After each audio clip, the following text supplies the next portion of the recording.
Okay, so welcome to the new My Way of Thinking podcast, hosted by me, Lee Greeno, here live from the Man Cave every week. Now, My Way of Thinking, or MWAT for short, is all about us, amazing human beings that all have a story to tell. Now, those stories can vary massively, but with the guests I'll be interviewing, you'll always be able to take a little bit of advice or insight into how extraordinary we can all be. If you want to be a guest, then you can message me on Facebook or YouTube, which is My Way of Thinking Podcast. Nice and simple. Twitter is My Way of Thinking, but without a G in the end, a 3 instead. I'm going to get sick of that. Now, all episodes will be streamed weekly on the usual platforms and also on the YouTube channel. So please like and subscribe. It's important. We want to build a really good audience up for this because, trust me, I am seriously gonna have some awesome interviews. It's good stuff. Now today I am talking to Christine Charles. Christine's life coach, mental health expert. She's just got such a positive look at life, and she has been through it. And in this interview today, she is going to really delve deep, which is fantastic of her and is what we want from our guests.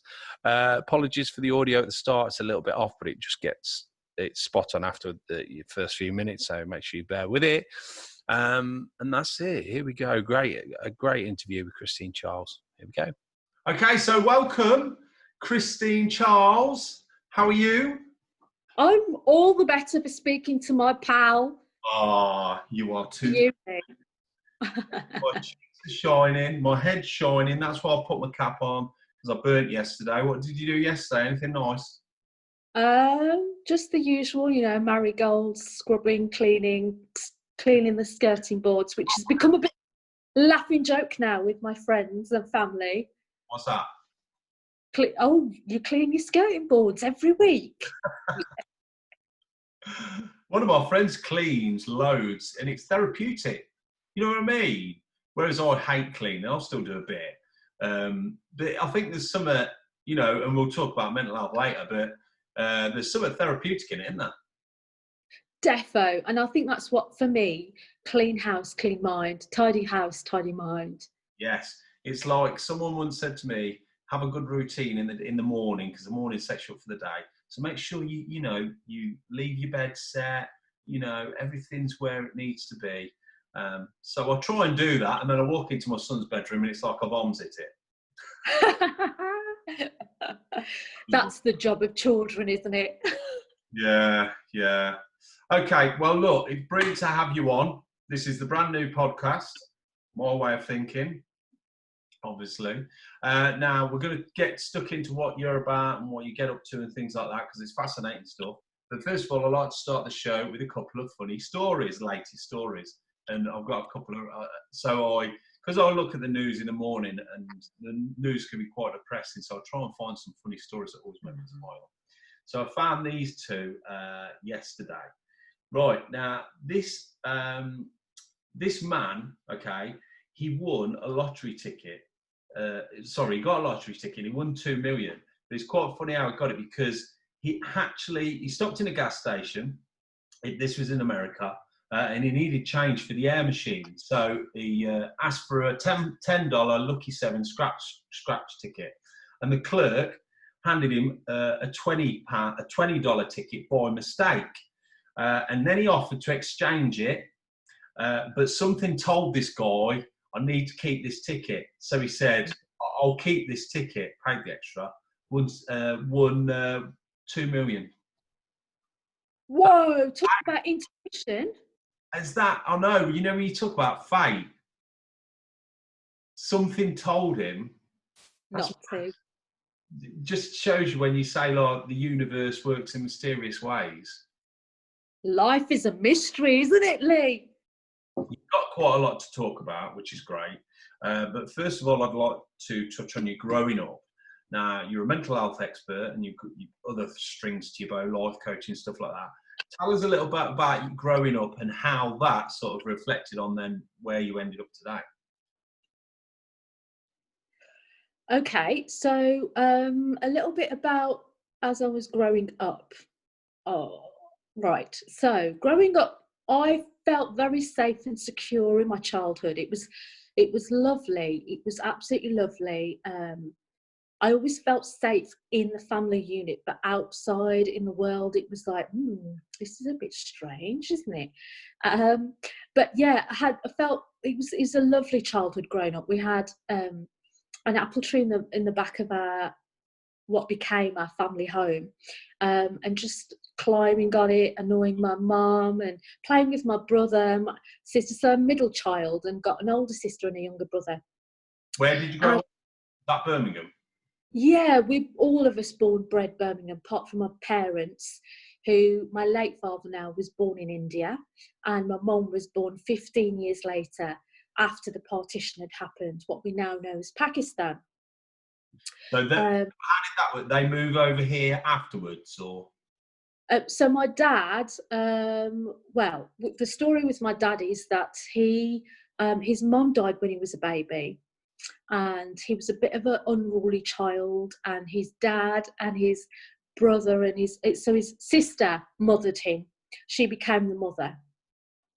Unfortunately, she passed away when she got married with her husband, and so my dad was a bit of an unruly child, and both my granddad, his dad, and my uncle, his brother, didn't know what to do with him. Yeah. They'd pack him off to aunties' houses and whatnot. But also, unfortunately, around the age of 8 or 9, civil war broke out in India, and my dad was shot several times in the leg. Yeah, God. Yeah, and he was kind of left on the roadside, and a pastor, a priest from Barnardo's, took him to hospital, and he stayed at Barnardo's orphanage till he was 17. Wow. And back in those days, when you got to 17, it's like, you're a man now. We need you better if you go. So my dad was homeless for a few weeks. And it was monsoon weather. He was kind of taking refuge in this big posh mansion, and outside verandas in India that you have. Oh, yeah. And Spain and, European countries. Yeah. And the owner found him in the morning, and he happened to be an Englishman who owned an oil rig and taught my dad how to drive. And he had connections, and through that, my dad ended up in the UK. He actually saved the life of an English lady who had epilepsy.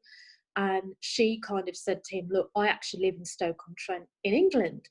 If you escort me, because I'm not allowed to travel by myself and my husband can't do it because he's so busy here, I'll make sure that I can get you passage into England, get you a British passport, get you set up, get you a home, all the rest of it. And that's how my dad came to the UK. Yeah. And it was, so he'd flip back to, the Middle East every now and again, spent seasons as an embassy driver for these politicians, make his money, build things here. And then that's how he met my mum's father, my granddad, who was a chef in one of the Canadian embassies. And he kind of said, oh, you'd be a good suitor for my daughter. But when they got married for several years, they my mum was still in Pakistan because my dad had to sort out her papers, and they fell in love over love letter writing. Oh, nice. What's letters? What's that? I know. I very much felt very secure as a child growing up, and my mum still tells the stories and I remember this. I used to pretend I was a policewoman, and then I went from being a policewoman to an astronaut, and then eventually in my teens started to develop a taste for performing. So basically at a young age you knew you had that creative gene, you know what I mean? Because it was similar to me. I would always be dressing up or playing around as a kid. And I think that's sort of the creative side of you starts coming out. Yeah, and unfortunately, I didn't have the confidence levels as a child because I had an older sister who was very popular, very bright in all the top sets. Everybody loved her, and the same with my younger brother. And I was very much kind of like, I don't know where I belong. So I had imaginary friends, creative play. We all have imaginary friends. I've still got. I love it. Yeah. Hi.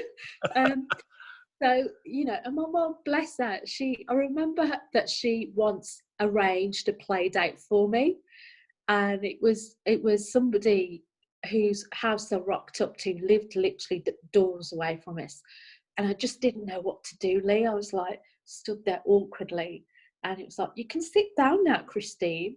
And I didn't have those social skills. So It you were was really like, shy then? Really shy when you were younger? yeah, because my mum says that I used to cling on to her when I was Yeah. about 5, 6 and hide, but like some children hide. Um, and of all the things, we watched a horror movie that day, and it just scared the life out of me. And Yeah. that's how I thought of that friend from there on. Which horror film was it? Can you remember? Nightmare on Elm Street. Oh, I bet that proper messed you up, didn't it? Yeah, because I wasn't even in high school then. That was a scary film. I remember when I watched that. Well, my sister is 10 years older than me. So when I grew up, she used to babysit for me. So when she was like 16, 17, she'd babysit for me and have all her friends round. And I'd say, look, I'm going to grass you up unless you let me watch these films with you. So when I was like 6, I was watching The Exorcist. So, I was proper messed up when I was young. I'd seen everything. Well, this is why you have fearlessness about you. You're Well, fearless. yeah, maybe. Who knows? Maybe a bit. So you grew up a bit shy, but then you started to come out of yourself a bit more. I would guess. Did you go uni, college, things like that? I went to college. I absolutely hated secondary school. I was in the bottom sets, and unfortunately, I was in a school that is very much like what we see on programs, American system, where you've got the popular kids, you've got the nerds, Oh, the nobodies, and I was the nobodies. It's annoying, isn't it? But when I got to college, I was around some really good people who themselves were struggling with, who am I, where confidence and all the rest of it. And we just helped each other along. I didn't make it to uni because I knew I hadn't had the grounding of ballet and tap. And I was up against some serious contenders that were going off to TV programs, live shows, backing dancers. And so my college tutor at the time said that she would not be willing to give me a reference, but to go away and spend a couple of years if I was serious about dance and perfect the art, and then she would and she did encourage me to keep in touch with her. So at the time I was really hurt and rejected, but now in hindsight I know she was being kind, because I just would have got a load of rejection letters. Was that the big thing for you then when you were sort of in your late teens? Was it dance? Was that the big thing for you? You wanted to be a dancer? Yeah, because I tried acting and I knew I didn't like the attention being on me. So I felt much safer being around people that I was dancing with. And plus, when you mess up, you've got a group of people around you, Yeah. I mean, acting, I tell you, I did, because I sort of did a bit of acting. Thought it was what I wanted to do, but really I wanted to be more in control, because an actor, basically, you're told what to do. But I did a bit of training with some proper actors, and they're fearless. How they do it, I do not know. It is, you know what I mean? The respect to anyone that acts, because it's a hard, bloody job. Yeah, it's again, you've got to be so focused and fearless. Yeah. And mental health wise, I think you've got to be pretty keyed up here, because you've got to do all these different emotions on screen. So I think you've really got to be quite sane. But on the other side of that, that's why I think we see some actors go off the rails, because they can't handle it. So they've got all this internal stuff going on, doing these different parts. And sometimes I think that's why you see them go off the rails, Yeah, absolutely. And there's also a lot of manipulation that goes on, and mind control, and being around the wrong people, and that hooks into back into what you're saying about you've got to have the right people behind you. Yeah. And when I was at home, the reason why I say I felt so safe at home is because my parents were full of encouragement. Oh, that's Full, good. you know, their stance was, we're not bothered if you have like a 50k salary. Do what makes you happy. Yeah. You know, you don't have to be a doctor. You don't have to be a lawyer. Just follow your heart. No. And that really comes from, you know, a dad that had the experiences he had, and a mother who, you know, was a writer. She was very intelligent and got married at a very young age, but she had that in her. So I think that has really helped and helped me maintain my mental health and well-being. When you realised the dance thing weren't happening, how did that affect you? Did that hit you hard? Massively, mate. Massively. I spent a whole year travelling back and forth from the age of 18 to 19, back and forth to London, auditioning for pop groups.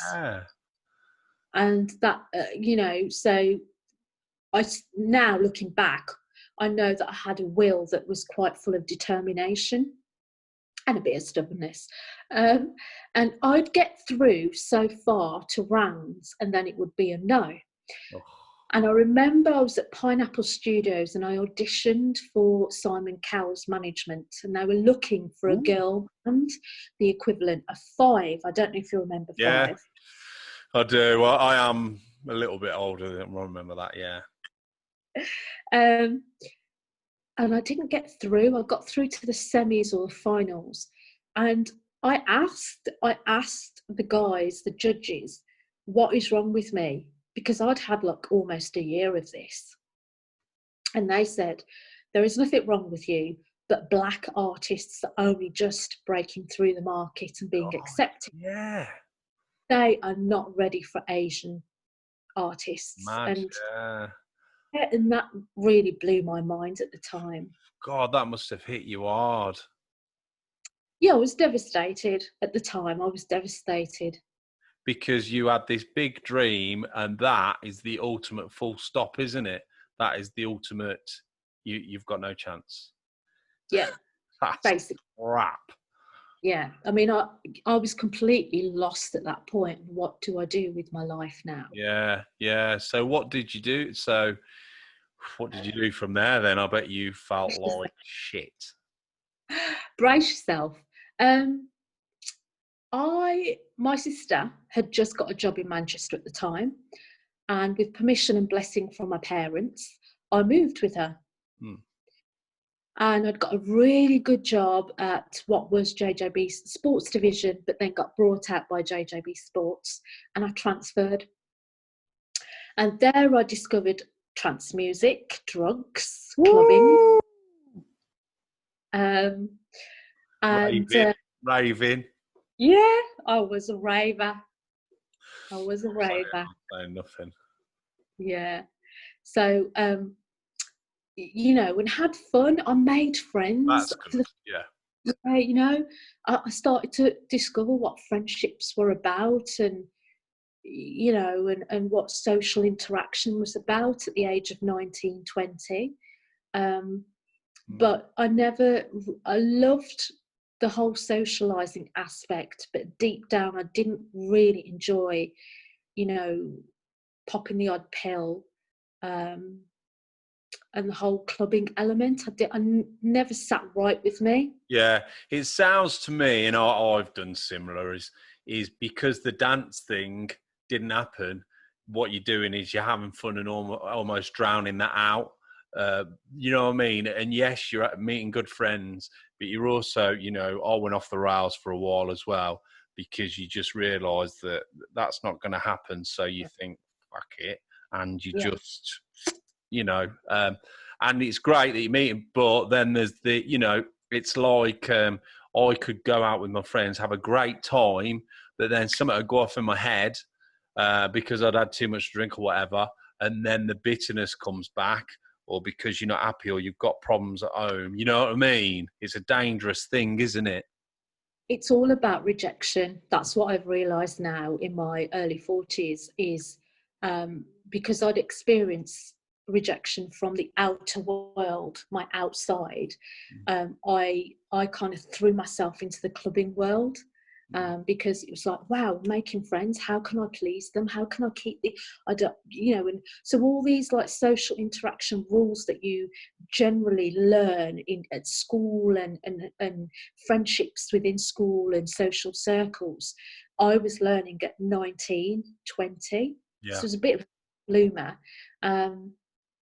So there was a lot of that going on as well. And I remember I tried to sell drugs once.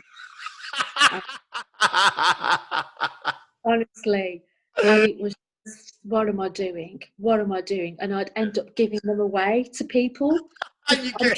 You weren't a very good dealer then, were you? No, it was crap. I was absolutely crap. What I noticed though, Lee, was that when I had that authority and power, she's got something I want, people started to became my friends.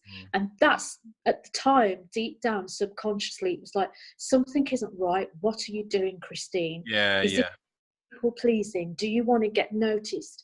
And I'd brush it aside because I was still dealing with all that from school and college. So good lessons really to look back on. Yeah, I mean, I totally agree with you because, I did some silly things, but I look back on and it's all a learning curve and it's all experience. It makes you that, I am so in tune today and just, I haven't got any issues. I'll always have issues, but, I'm pretty happy with myself. We can always say we're happy with our family, your friends, but to be happy with yourself is a nice thing, isn't it?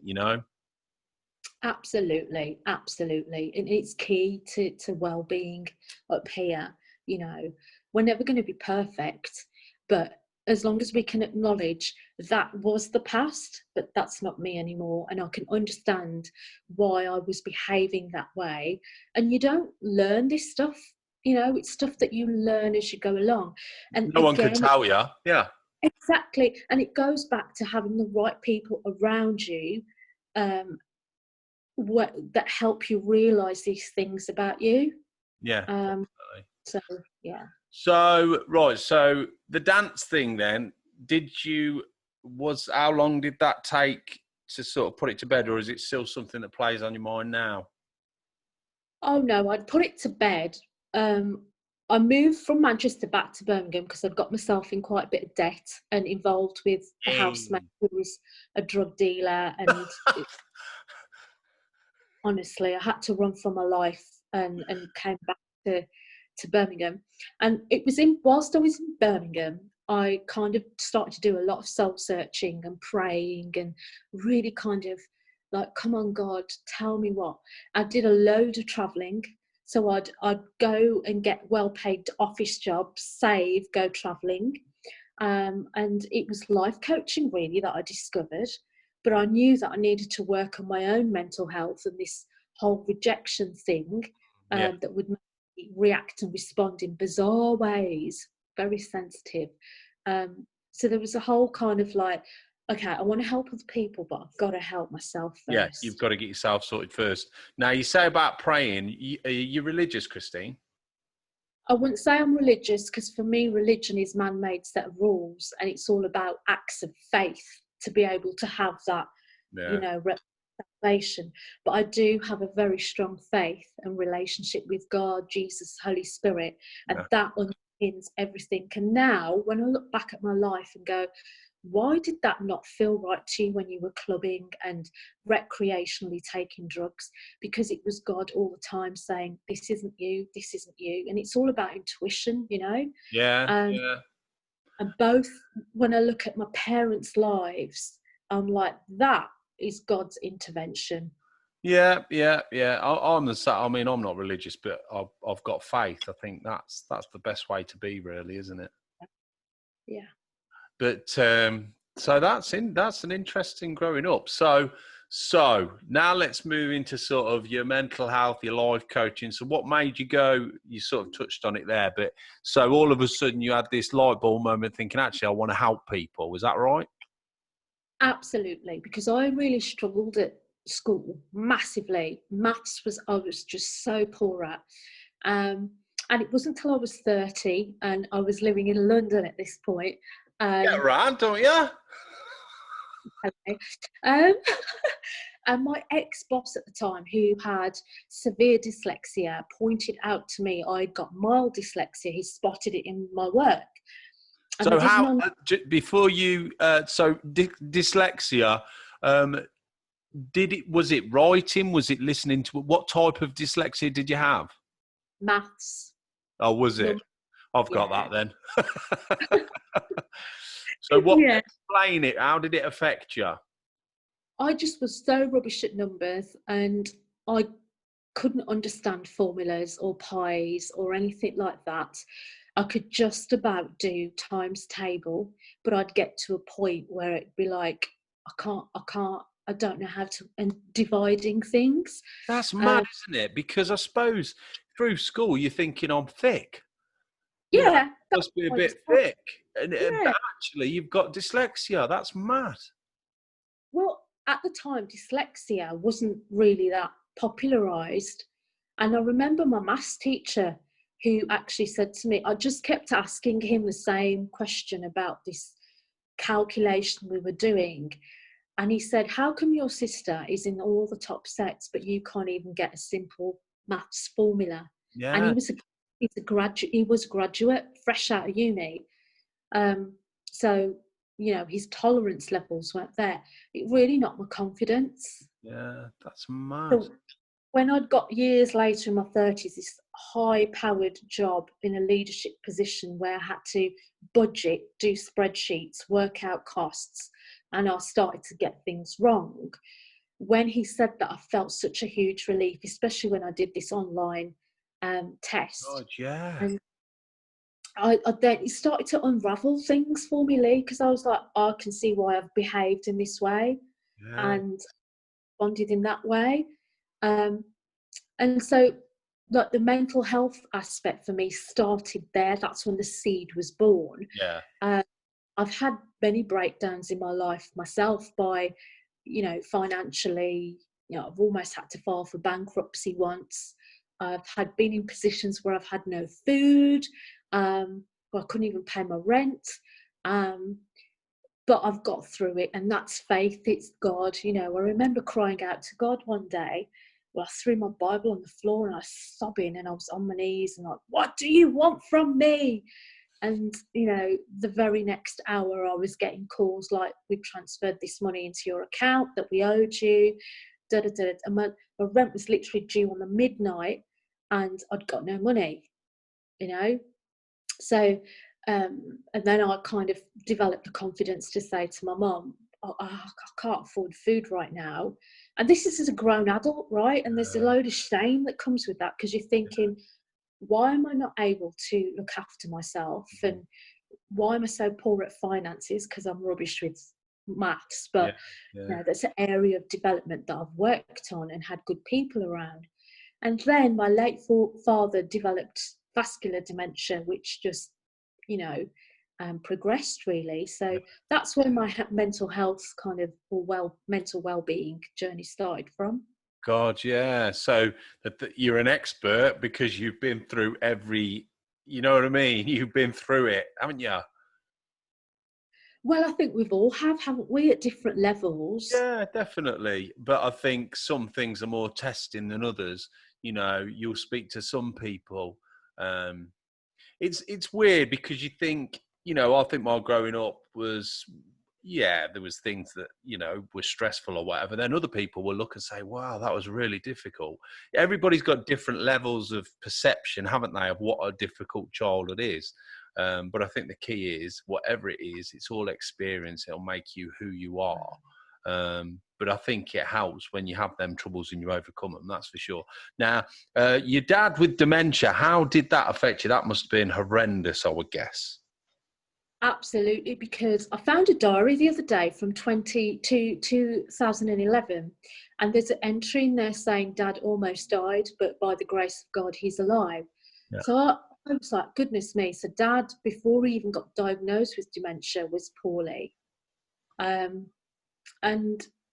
you know, with my dad, there was a lot of emotional issues. He was up and down, his depression. But How old was he when he died? 81.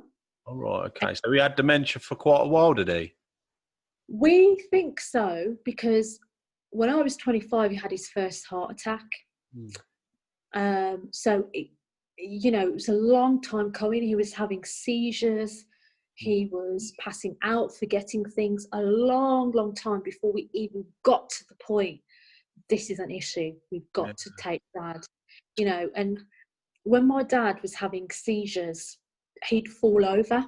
Yeah. And he'd hit his head, and he kept hitting his head on the same side. And it was quite horrific, actually. He got rushed to hospital the third time it happened, and they said, your dad's got a blood clot on his brain, we're going to drain it, nothing to worry about, it's dry blood. But then the surgeon spotted there was something not quite right with him. They did a load of tests, and then they kind of diagnosed him with dementia. And it was a bittersweet for us, because it was like, okay, we know what's know. Yeah. Yeah. We can work with him. I have to say, NHS were amazing. Oh, that's good. Yeah, they are, aren't they? Yeah. We had a really great social worker who was kind of like the go-between all the agencies, and so yeah. Oh, bless. Yeah, I know because of COVID and everything, we've been talking about the NHS. We should have been talking about them a long time before that, having to come out and clap. And the fact they should be getting these pay rises and things like that, because they're just unbelievable, aren't they? Well, I believe that in West Midlands they have had a pay rise. Oh, that's good. To Andy Street put something out on his social media that it's along with the police and teachers, they've had a pay rise. Yeah, good. Right, so mental health then. So all this has happened. You think, right, I'm going to do life coaching, mental health, get stuck in. So what happened? Right, so basically I was out for dinner with my best friend and having a good old moan. Oh, I'm going to pack this life coaching in, this self-employed malarkey, because it's just a shark invested, blah, blah, blah. And my best friend at the time was actually part of a team at Radio Plus, presenting and producing a show called Urban Cafe. All right. Kind of listened to me rant and then said, the radio station needs more shows and there's nobody doing life coaching. So I met, long story short, with the then radio station manager, and we just developed health and well-being between us. Yeah. And my stance to him, I still remember saying this to Tim, I can't control what's happening to my dad, but I can make a difference through this medium. And it's been a healing process for me as well. Yeah. And an outlet. Yeah, I bet it's really helped. Yeah. Definitely. Massively. So I've met some amazing people, and you think you have it bad, and then you speak to guests who've had it. Yeah. Whether it's a competition, but it's like, whoa, I'm not by myself. We're in together. Yeah, so that was your therapy then, really, working at the radio. In some ways, yeah. And meeting people like yourself who, Well, yeah, there's always that.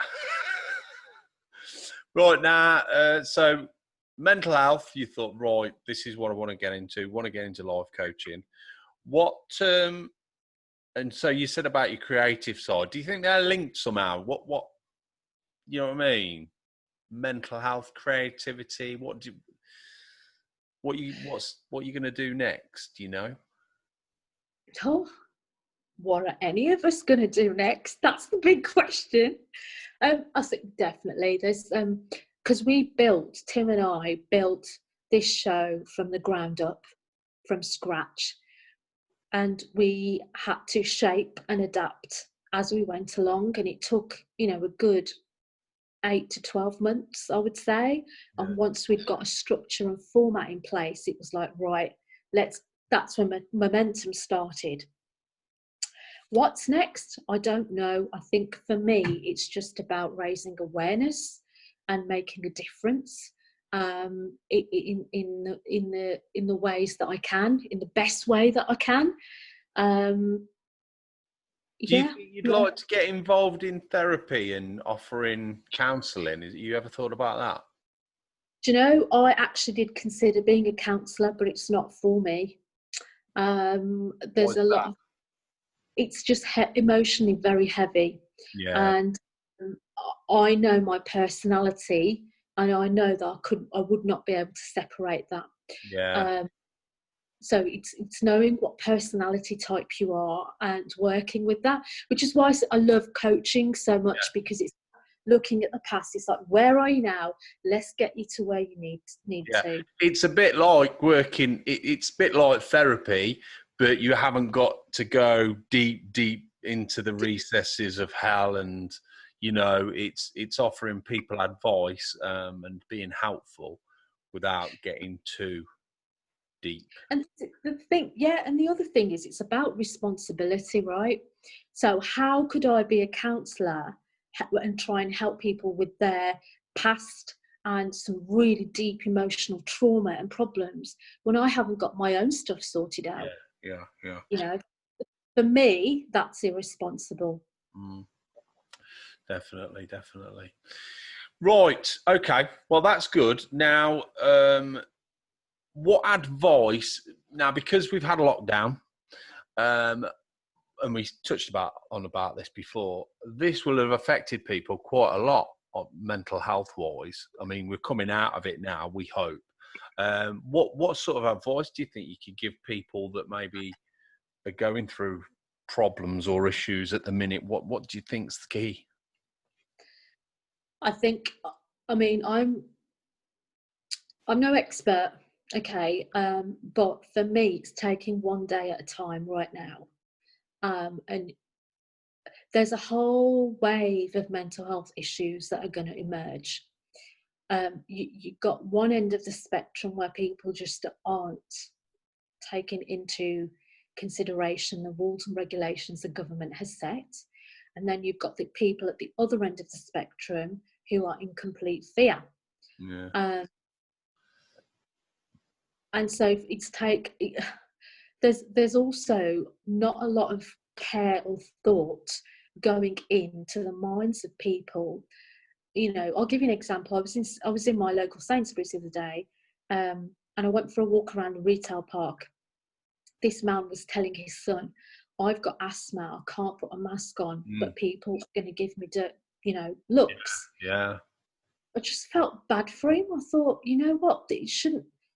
This is now the next thing that people are having to deal with. Why is that? And we've got to stop this and just take a step back and be a bit more understanding. Yeah, definitely. I don't know how we do that, because we're all different people. But it is literally taking one day at a time and having that care and consideration for ourselves and those around us, and not judging. Yeah, and that is something that I've put as a rule on the podcast, no judging, because it's so important, because everybody's a judge at the minute, and it really annoys me. We've had Brexit, we've had other things, now COVID. It's like, it's like being in a bloody playground with some people. Don't judge people. They might have an opinion. That's their what they believe. It's an opinion. It's not, they're not saying being that way to be harmful. Do you see what I mean? It's written, but at the minute, some people get their back up, and it's like they enjoy the confrontation, and it really, like you say, you see someone in a shop without a mask on, you look at them like shit. There might be a genuine reason that and I think everybody at the minute is judging. It's terrible.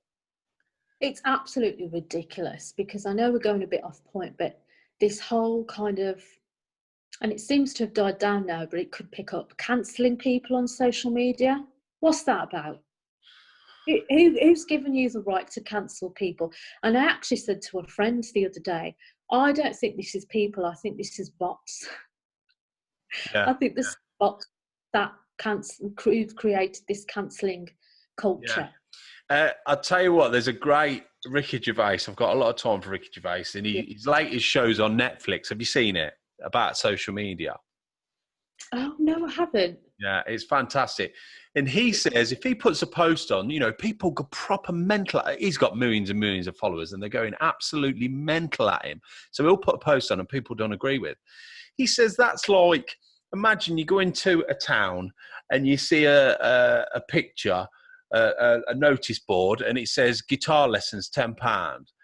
And then you turn around and go, I don't want fucking guitar lessons. Well, you wouldn't say that, would you? You just carry on walking. You wouldn't start going mental and saying, how dare you ask me for guitar lessons? If you want guitar lessons, great. If not, just pay no, you know what I mean? But everyone has got to have an opinion and say, you know, I fucking don't, why put that up there? You know what I mean? Yeah, I think, do you know what? There's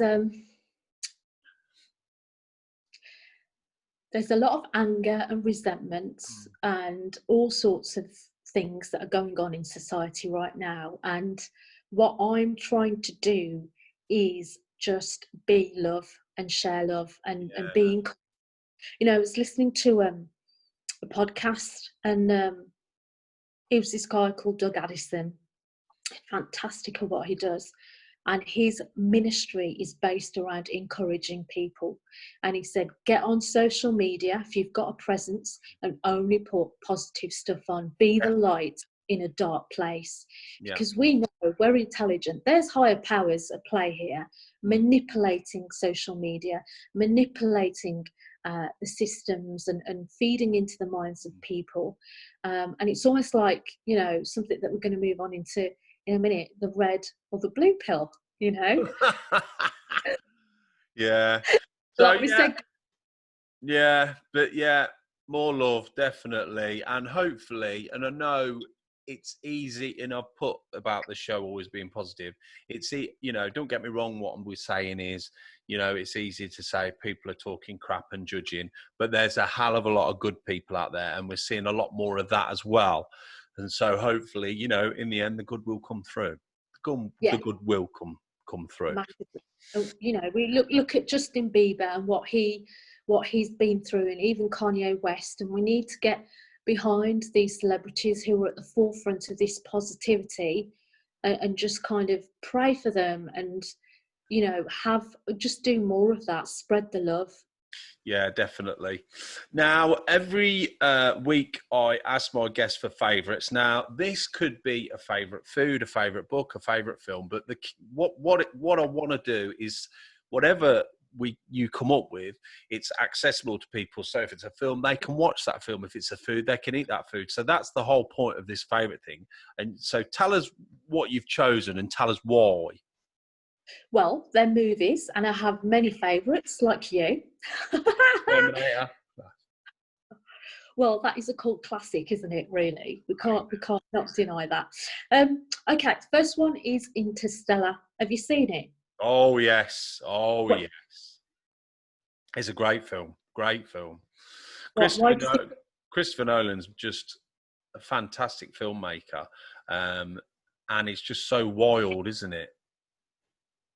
Yeah, I think for its time, it actually blew my mind, because you've not just got the human element, the relationship of this daughter and father, who she doesn't know whether she's going to see again, and she's not even a teenager in the movie, but the father's so kind of, you know, determined to do his bit. You've then got the elements of time travel. Yeah. Got the elements of space, exploring space. So it kind of made me go, and it goes back to my childhood, where my, you know, where I desperately wanted to be an astronaut. So it kind of fulfilled that, really, in a way. Yeah. What's amazing about Christopher Nolan and that film is, if I was to try and pitch that film to you now and say, this is what it's about, and you're in another dimension, you'd be going, oh, yeah, sounds great. But when you watch the film, you actually think, it makes you think, you know, is this something that could happen? Is this, you know, could this be real? You know, so he convinces the audience that this is something that could happen. So much so, you know, you tear up at it, you know, when the film's finished, you're thinking about it. It's an amazing thing that he does, and it is an amazing film anyway. And if we look at Batman 3, where Christian Bale, and then you've got Tom Hardy. Yeah, Tom Hardy. Where did he play? Bane? Yes. Right. So in that movie, it's all about the common people getting fed up and overruling the rich people. Yeah. And I think Christopher Nolan is very ahead of his time, because what's happening now, you know, it's flipped. Like, we talk about Ricky Gervais and when he was on the Golden Globes last year. Yeah. Said to the rich and famous, the elite, your time is up. Not in those words, but he was just like taking. Do you know what I mean? And that it's the power has flipped, and that's what I like about Christopher Nolan. He's ahead of his time. Definitely, yeah, because the privileged few are realising now, you know, but with social media and things like that, nothing is sacred, you know, and you do something wrong, you'll get caught out, and you're not above everything, which is great, really, because it shouldn't be like that anyway. No. Right, so you said you've not picked one favourite, you picked two. What's the other film? Well, have a guess. I don't know, even though you told me earlier. It's The Matrix. Okay, now before you tell me why, obviously they're making a follow-up to The Matrix. If someone's never seen The Matrix before, explain to us what is The Matrix about? Well, it's all about the blue pill or the red pill. Which one are you going to take? You can't explain it, can you? What? Go on, explain The Matrix. What's the film about? It's all about an awakening. It's all about the awakening and coming out of the Matrix. And the Matrix is everyday life, and that's all I'm going to describe. And it's 20 years old? Yeah. Is it? Yeah. And it's what do you think resonated with you? Why did you love it so much? Well, special effects were amazing, and for that time, no one had done that. And the whole storytelling, I wasn't a fan of Matrix 2. I do feel, it's just my opinion, you know, I'm not right or wrong. I felt Matrix 2 lost its way. Yeah, when it found its way again, I was just like, wow. So I think the whole element of life, society, and getting up in the morning, brushing my teeth, getting ready for work, going to work, sitting at my desk for 7 hours, coming back home, and it's whole like the groundhog experience, and it's stepping back from that and going, whoa, what's going on here? Yeah. Who's controlling social media? Yeah. What are the algorithms behind the message? Do you know what I mean? Yeah, I know what you mean. Is this real, or is this just a dream? Oh. People, with lockdown, people have had funny dreams, haven't they? And it's because they were saying that obviously your mind is saying that you're trapped because the government are, you know, on lockdown, and it's messing your subconscious up, and you're having some really weird dreams. Did you have any weird dreams? I had some weird dreams. Yeah, you know, like from a spiritual perspective, it's because people are less busy, so their mind's less cluttered, and so God speaks to some through dreams and visions, and He does to me. It sounds like to you as well. But we have to be usually alcohol related with me, to be fair. Well, this is where you have to filter out what is not from God and what is from God, and what is related in your case. So yeah, you know, that there is, I believe there's an awakening happening with lockdown, because it's slowed people right down. We needed it mentally. Yeah, in some ways it was a godsend for some people. Yes, I mean, literally. the pollution as well. The pollution that's gone down because of it. You know, it's crazy. Okay, so if people want to listen to your show, Christine, or get in touch, what are your handles? How can they do that? Well, my handles are on my front doors and some on my fridge.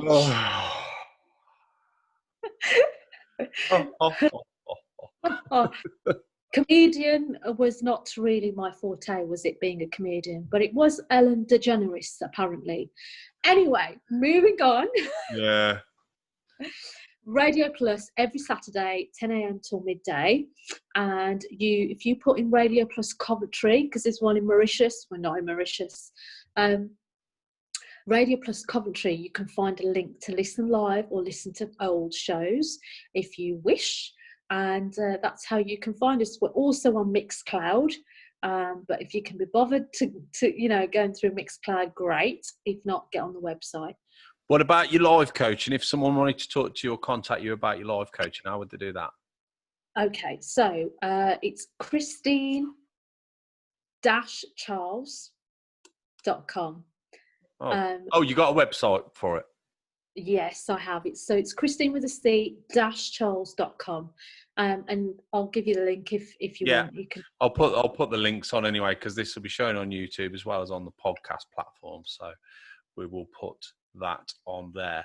Now, I always say at the end of the podcast, we can talk. You can tell us an uplifting story or a word that maybe you think is quite relevant from today's interview, or something you wanted to share with us. Have you got anything?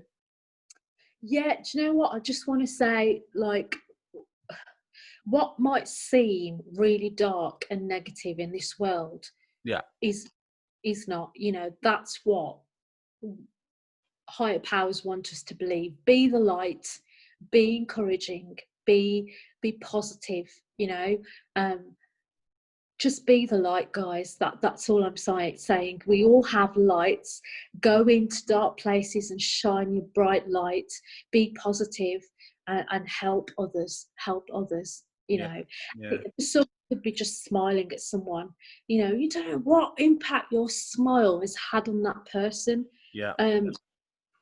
So be the light. I encourage you. I challenge you to be the light. Yeah, I think that's a great note to finish on. And like you said, I mean, if I was to think of a word, it's easy to say, but positivity is a massive thing, because you've been through a lot. You've come out a bit positive. It'd be so easy to go the other way, but you have to be positive. Life's an amazing thing, and it's so important. But this day and age, it's so easy to become negative, and that's what you have to try and stay away from. And there are going to be hard times, of course there are, but it swings and roundabouts. Who said that? Not swings and roundabouts. Tom Hanks said it's ups and downs, so it'll all even itself out in the end, which is true. But if you're positive and that reflects to other people, and it will help other people. If someone's feeling down, you can make them smile. There's nothing better than that. Would you agree? Absolutely. And it's a scientific proven fact that being negative consumes more energy, leaving you drained, than being positive. So science is backing that. And just try being positive. That's science. We've got one life, haven't we, Lee? Well, I've got numerous ones. I've been reincarnated, but that's for another podcast. Yeah, we don't do reincarnation in the world of Christianity. Yeah. I need to find someone who's had a second life actually for this. But anyway, Christine, thanks ever so much for coming on. Make sure you come back on as well in a few months time or whatever. Make sure you keep doing your show and enjoy it, because it is a great show. And thanks so much for coming on today, because your story was amazing. Thank you for having me, Lee. All the best, and keep doing what you're doing. Okay. All right. I'll speak soon. Bye. So that's it. A massive thanks again to Christine Charles for joining me today, and also you listening or watching. Make sure you follow the podcast because over the next coming months, there are some extraordinary interviews. Trust me.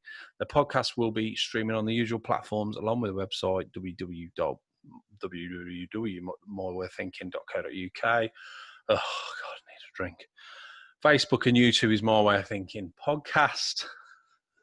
And Twitter is My Way of Thinking without a G on the end of 3 instead. Please like and subscribe and tell other people about it if you enjoyed it. Until next time, take care.